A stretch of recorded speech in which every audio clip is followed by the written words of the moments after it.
SNX Marathi, Siddheshwar news express, सत्यासाठी SNX सोबत। राज्यसभा खासदार प्राध्यापक डॉक्टर ज्योती वाघमारे यांनी खतांचा पुरवठा, काळा बाजार आणि जबरदस्तीच्या खत लिंकिंगच्या प्रश्नावर केंद्र सरकारचे लक्ष वेधले आहे।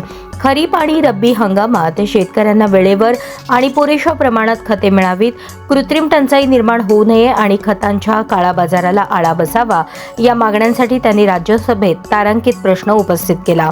सरकारने दिलेल्या उत्तरानुसार महाराष्ट्रासह देशभरात युरिया आणि DAP खतांचा पुरेसा साठा उपलब्ध असून गरजेनुसार अतिरिक्त पुरवठाही केला जात आहे। तसेच साठेबाजी, काळा बाजार आणि जबरदस्तीच्या लिंकिंग विरोधात कठोर कारवाई सुरू असल्याची माहिती सरकारने दिली। याशिवाय DBT प्रणालीमुळे खत वितरण अधिक पारदर्शक झाले असून प्रत्येक विक्रीची नोंद होत असल्याने गैरप्रकारांवर नियंत्रण ठेवले जात आहे।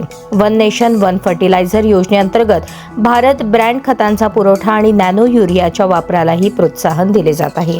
यावेळी खासदार ज्योती वाघमारे यांनी शेतकऱ्यांना योग्य दरात, वेळेवर आणि पुरेशा प्रमाणात खते मिळणे हा त्यांचा मूलभूत हक्क असल्याचे ठामपणे सांगितले।